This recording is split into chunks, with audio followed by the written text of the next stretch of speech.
not had a regular exercise routine all of a sudden are saying, I need something. You know, I'm not able to go out and walk. I'm not able, just to go shopping.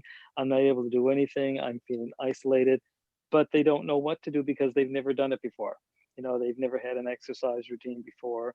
So, excuse me, again, these people are feeling the mental strain of COVID and wanting to do something, wanting to have some sort of exercise, routine. I've spoken with a couple people who they literally just sort of sat down, and these are people who have sort of a background in, working out. They just did a very comprehensive calisthenic program for themselves that they regimentally do, just like George regimentally goes for his walk every day.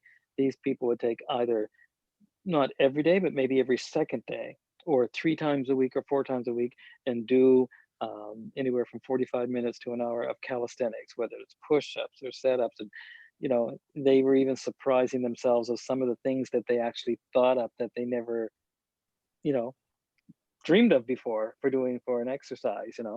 um, so I thought it would be a good idea just to find out from our community, what sort of strain COVID has put on people's activities, physical activities, and subsequently leading to possible, mental stress as a result. Um, George will shortly explain a couple things that we found, two different people from our community who are physical fitness people who have programs, and he'll explain what they are that are, I think, if I'm correct, are also available online. But we'll also see if there's enough interest in the community, which we will go out to our membership perhaps and see if they want an actual online virtual uh, physical fitness, which is basically exercises in home, sitting down, standing up, in home exercises that these people would offer on a regular basis. So perhaps George can pick up there and explain what he's been able to find that's out there right now. Yeah, but also before we do that, with the two of you, have any does any of this sort of ring with you? Have you found yourself thinking in this vein, or do you have friends who have been thinking about this situation? Yeah, maybe I can speak. I've been finding this pandemic very, very difficult because just when the pandemic, just before it hit, I was hospitalized. And then when I came out of the hospital, I ended up at home and I was suffering from a lot of anxiety and panic. And then I ended up at home alone. So feeling super isolated. And before the pandemic, I used to always go to the gym regularly, at least 4 to 5 times a week. And when I came back home, I had lost all my muscle mass and I was very weak and very low energy. So it took Mhm. very many months to slowly trying to get things back on track. Mhm. So I have been walking every day, and for sure. And one thing that encourages me as well, I got myself a Fitbit watch. So I try to achieve at least my 10,000 steps or more a day.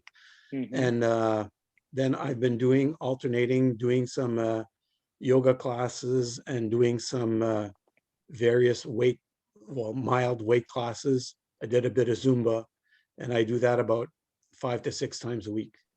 Mhm. But I find it hard motivating, always Yeah. being alone, doing this on my own. And yeah, so Mhm. Yeah. And what about you, David? What about you, David? Yeah, I was going to say, up until the pandemic for 18, 19 years, I'd been swimming 5 days a week for 30 minutes, and it was a Mhm. full routine. I never showered at home because I was at the gym 5 days a week and I had to shower all the time there. So, you know, little things like after when the pandemic started, I'd go a week and I go, oh, that's right, I forgot to shower, you know, Ah. Yeah. and exercise. Well, you can't, I don't know, maybe I'm complaining, but you can't really replace swimming. I do other things, I stretch, I do this, I do that, but I would like to get back into the swimming thing, Yeah. and I'm just waiting and waiting and waiting. I have a rare form of muscular dystrophy called Kennedy's disease, and I'm doing remarkably well considering that I'm turning 65 in about 3 weeks from now. I can still walk. I can still walk on stairs a little bit. If I have good handrails, I can walk on stairs. If I don't have handrails, I can't walk on stairs. Mhm. But I like to practice. And going to the gym and swimming and doing all that kept my body going and my legs going. And now I'm wondering, gee, I haven't done certain exercises for a while. I wonder if I still, can do. Mhm. Yeah. Yeah. Okay, well, that's good to get feedback from the two of you. First of all, let me ask this question, because OSPN did have some online things, such as we had yoga online, and I'm just wondering whether either one of you have partaken of any of the online OSPN activities. I didn't know about them. I haven't done it for sure. Yeah. The only OSPN activities that I've done is lately I've done 2 meditation sessions. The ones on Friday, yeah, those are Yeah. very, very popular. Okay. So I just wanted to sort of get a sense of what you had participated in, if anything, that OSPN offers. Yeah, if they still or would offer them, I'd be interested. I like to have a variety in my activities so it doesn't get monotonous. Okay. So in that light, we sort of got a sense that there aren't that many men who are participating in some of the OSPN activities. And we thought, what is it that would appeal? And we did, a while ago, we did a demographics and asked questions about what people were interested in. And the response we got is that a lot of the men, basically this particular evening is focused on men. A lot of men, they really wanted to have in-person activities. And obviously that ain't happening right now. And so we thought, well, what can we do to find alternatives to that? So I've actually found a couple of people, both fitness instructors. One of them is an older person, not as old as me, but older. And he does more calisthenics type of fitness routines. They usually last about an hour. He does them for a gay group in Montreal, but seems he now has a boyfriend in Ottawa. So he travels back and forth, and he would be interested in doing something for OSPN. And the other person, he is actually in Kingston, and he specifically does exercise groups for older people. He's a young guy, really good looking, and his routines are the types of routines I think that most people would be able to participate in. They're not like super intense, high intensity training type of system, but so those are two things that we've come across that might be of interest. And we're sort of trying to judge whether we should have a nice chat with these people. The one guy in Montreal, I've already chatted with him, and he is quite keen on doing it. So if we get enough interest, we would definitely pursue those opportunities. So those are the two that we have in mind at the present time. So reaction from either of you guys, would that be of interest at all, or? Would that be a virtual? Yes. Yeah, okay. Yeah, sure. I'm interested to see what they have to offer. And How do you- David? how- So, How do you find out if there are other people that are interested? Well, we're going to send out we'll send out on our OSPN mailing list and also Facebook. We have over 600 people who are members, men and women.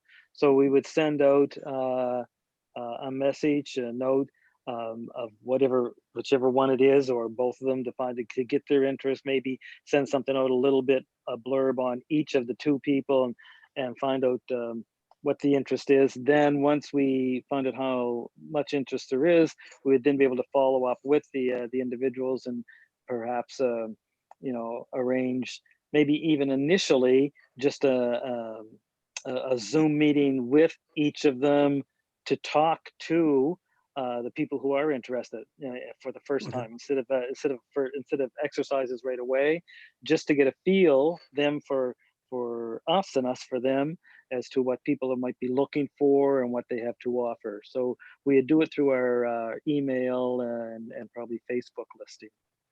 Okay. How do you hear? Just a quick question. When you mentioned that you had taken part in the meditation, did you receive the weekly activities that Glenn sends Yeah. out? Okay, Yeah. And David, do you receive those as well? Yeah, I check pretty much every morning. I go onto the OSPN website and check the activities, and that reminds me, oh, I could do this day, or that day, or whatever. The morning meditation on Fridays is at 10 o'clock. At 10 o'clock every morning, 7 days a week, I have a telephone call. So I can't ever do anything at 10 o'clock.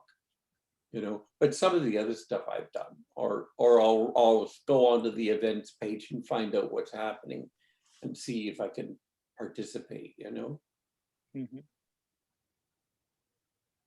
So that's one of the things that we were thinking of, is something physically oriented. Now, I do know that this is in the works, when we can actually physically meet again. Our programming person, she has been hired not too long ago. I think in January she started with OSPN.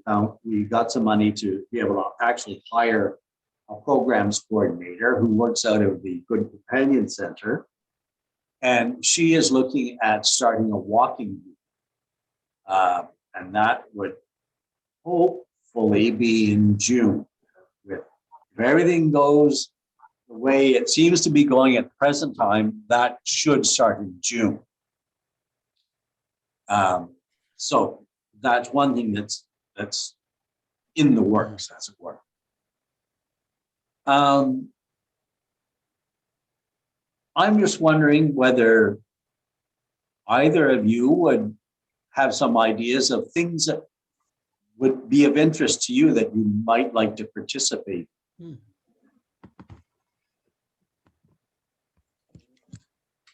Both virtually and even in person when we get to that.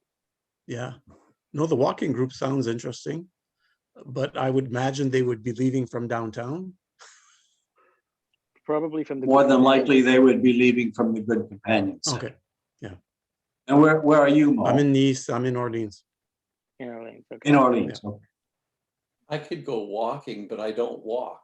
I walk scooter. Mm-hmm. Okay. So we've talked a little bit about physical activities, and as Lyle mentioned at the beginning, I think a lot of us are feeling. There was an article not too long ago, a week or so ago, about languishing. And a lot of people are in that state of languishing, where they're not at the point of being clinically depressed, but they're at the point where they just don't have the energy to do things, whether it be going for a walk, walking in the garden, or even something like doing their groceries. And they'll put it off and they'll say, oh, I'll do it tomorrow, and I'll do it, some other time, blah, blah, blah.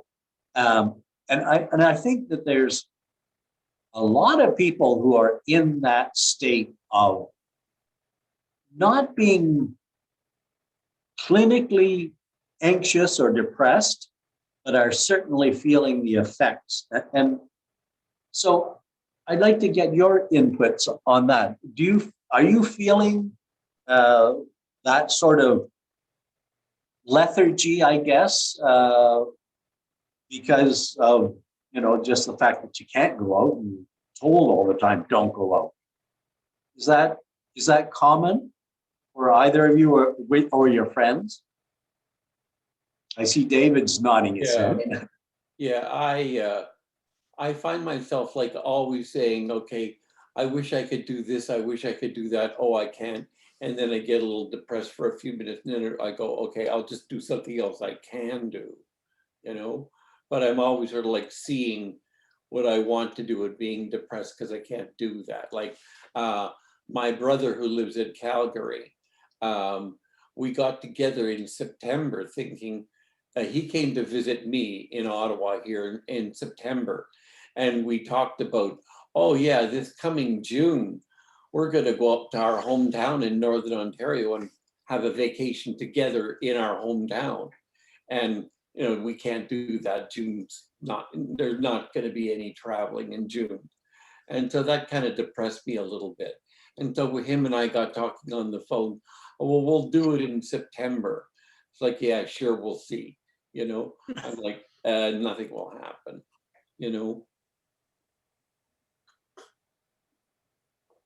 Yeah, I have my moments where I do get down, but thank God I'm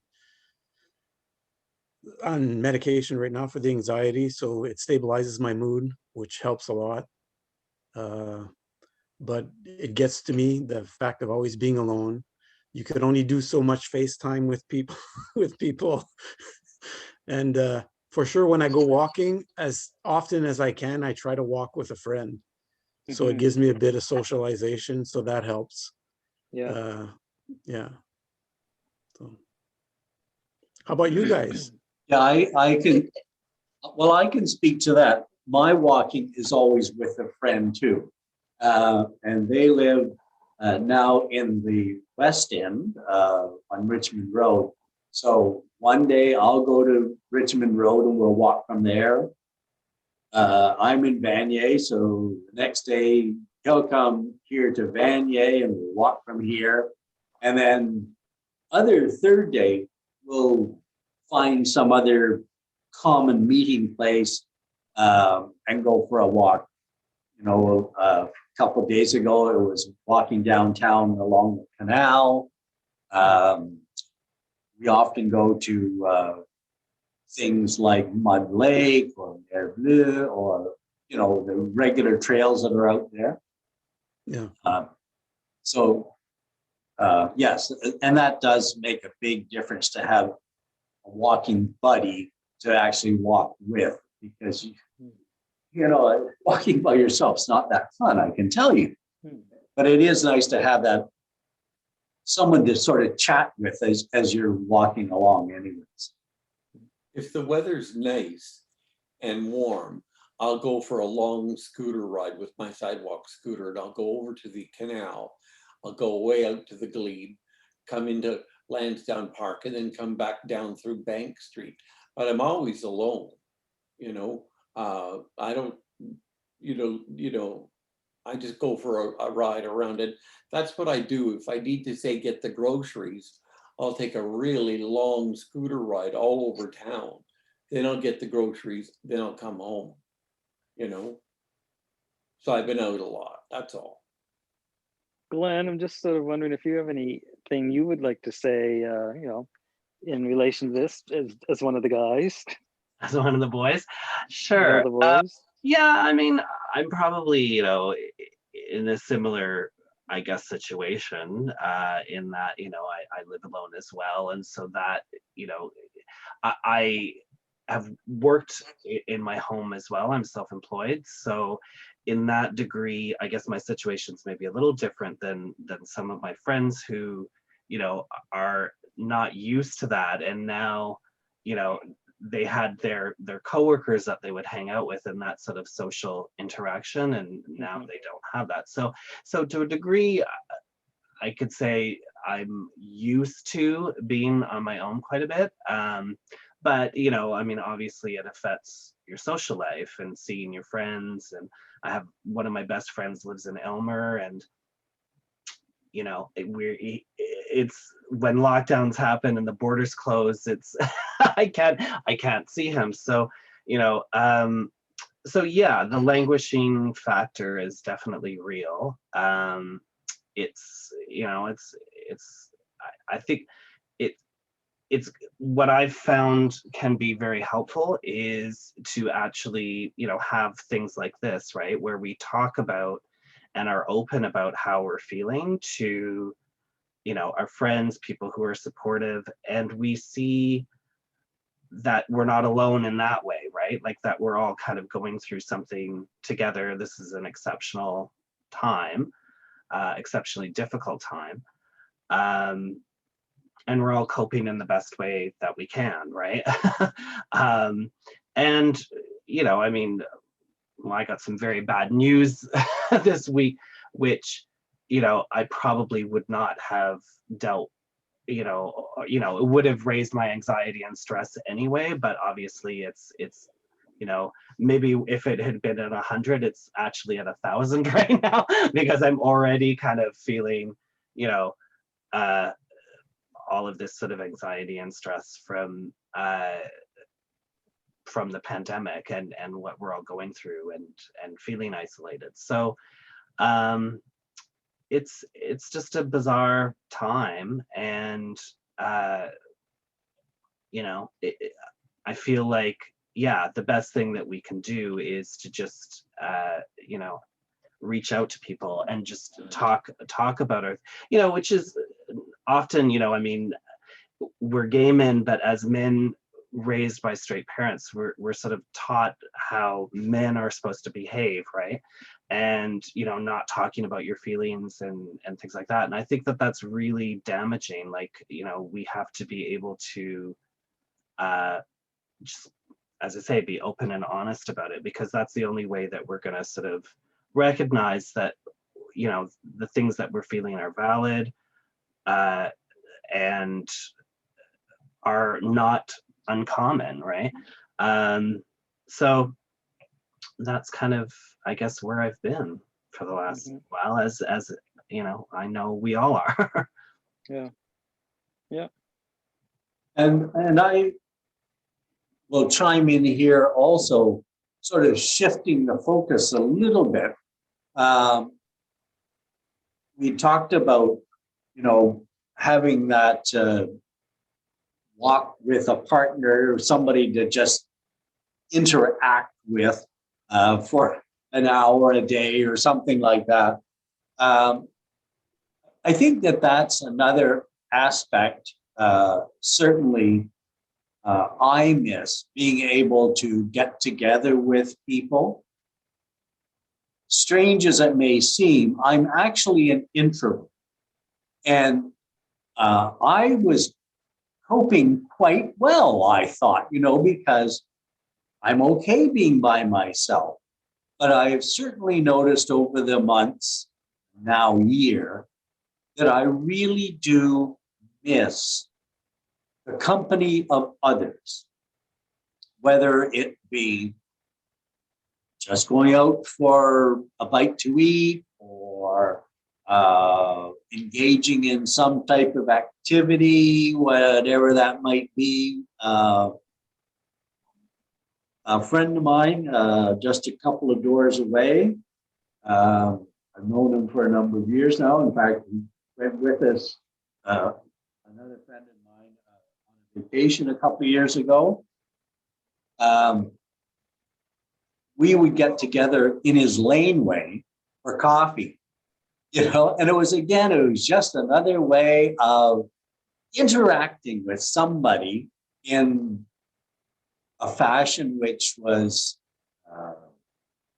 socially distant, but we could still see each other and talk, just about any old thing as we're sitting there in his laneway having coffee.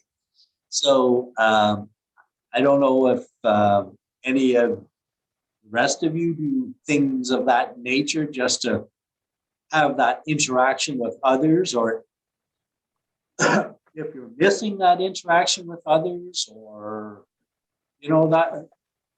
Let's explore that idea a little bit. Well, it's interesting you say that, because prior to the pandemic, one of my things that I did was first thing in the morning, while my partner was working out, because I would work out later in the day. We have an advantage. We made one of our bedrooms into a gym some years ago. And so we have a Bowflex and a stationary bike and weights and, all my tennis gear is there and stuff like that. So he works out in the mornings and I work out in the afternoons. But in the mornings, I'd walk over town to have a nice walk, and I'd go to the bridgehead at Gilmore and Bank. And so, of course, over the years, you sort of meet a group of people that are always there. And so it'd be the same people every morning. And so when the pandemic happened, what happened was that two of the people who are partners, they just live over on Metcalf. We started meeting outside at the park, Minto Park on Elgin, and having coffee.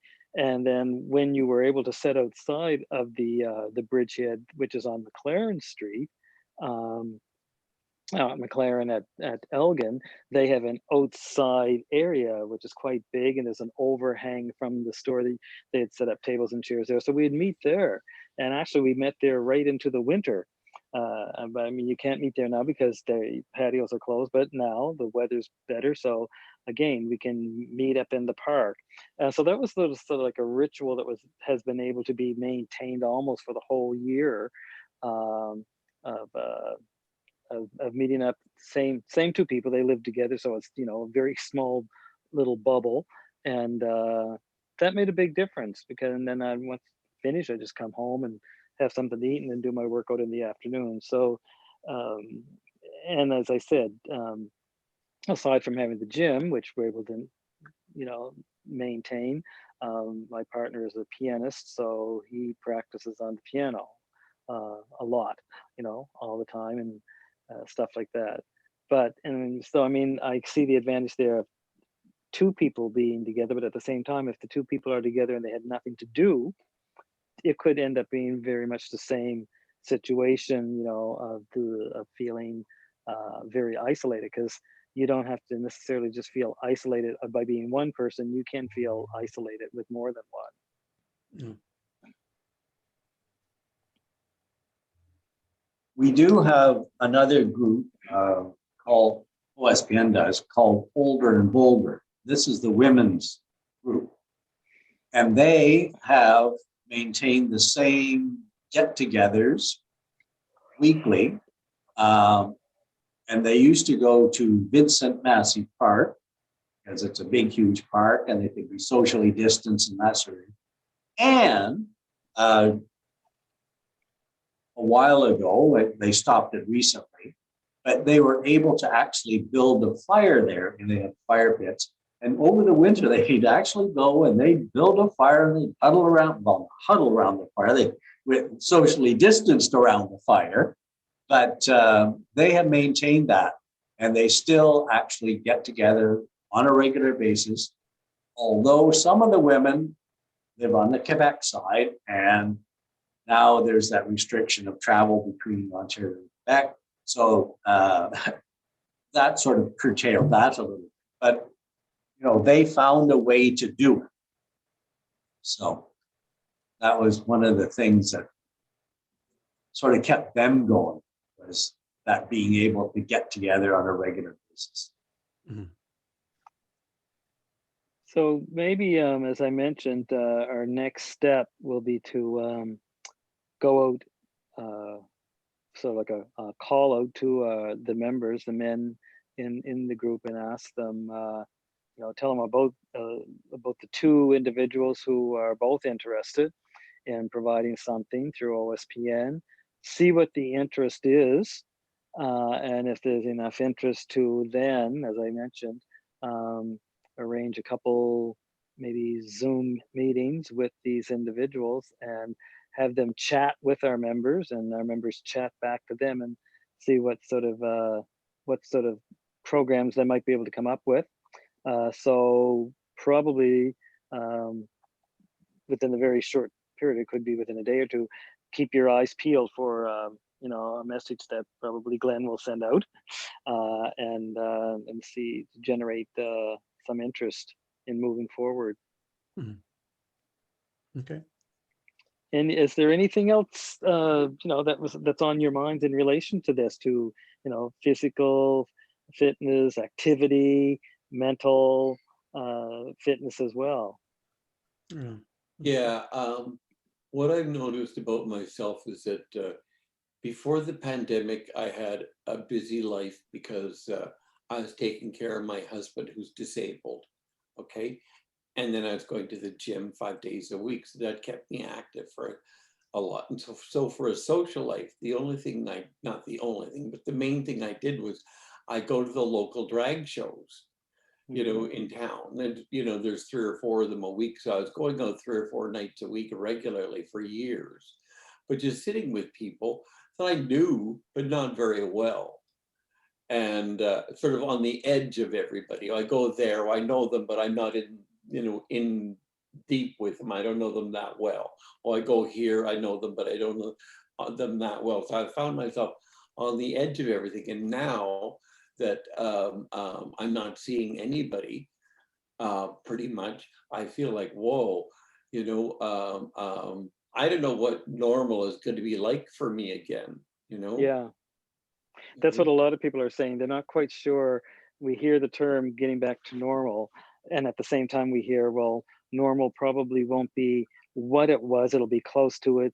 But then a lot of people are saying, based on their own experiences through COVID, and everybody has their own experiences, the normal for one person may not be at all the same what normal is for somebody else. That normal is going to take on a totally new scope for different people, because their lives have been so affected that they feel that normal, they've had to redefine normal for themselves. Yeah. Okay, so I want to thank you guys for showing up and sharing, and we'll see what we can do moving forward, and see if there's some interest out there to move forward. Okay. And before we close it, if there are other things that you think you might be interested in, cooking class, how to do macrame, learning how to knit, doing stained glass, just any old thing. If you have ideas about something that may interest you, just send an email off to our email address, which is ospn-rfao @gmail.com. I think that's correct, Glenn? Yeah. Yes, there it is. If people go in the chat, I just sent my email address with OSPN. It's just ospn.programming@gmail.com. So that one goes to me. The other one, and both that email and our general sort of info are on our website. So that one though goes to a different person. So because this is kind of more in line with programming, it probably makes sense to email me. So. Okay. Yeah. So if something comes to mind that you say, oh, I would really like to have do this virtually for now, Yeah. but we will be setting up regular programming on a Saturday, every second Saturday, I believe it is, at the Good Companion Center. It'll be for the use of OSPN on Saturdays, and we will be able to have in-program programming. So if there's things that interest you, let us know now, because if we start planning now and getting instructors set up and all that sort of thing, or whether it be a book club or any old thing that you think would appeal to you, let us know, because by June, fingers crossed, the Good Companion Center should be opening again, and we can start regular in-person programming. So I thought of something. Myself, I like to write poetry. So it'd be interesting to have an OSPN, once, like things are more open, have like poets come out and we can have a poetry thing, Yeah. Excellent. Excellent. yeah, so anything like that that comes to mind, just send off a message to us, to that email that Glenn put in the chat there, and we will try and accommodate you. That's what we're trying to do, is make sure that all of the OSPN people are involved and engaged and feel that they're supported and they're not alone. And I think that that's so important. And I think that's one of the biggest problems right now, is that we all tend to be feeling a bit lonely. And if we can alleviate that in some way, then that's what we'd love to do. Yeah. All right, thank So you. any parting words from any of you before we call this an evening? Mhm. Okay. Thanks again, guys. Thank you. Bye-bye. Okay. Yeah, Thank you. Good night, everyone. Bye. Thanks for your input Okay. and for your ideas. It's great. Have a good night. Good night.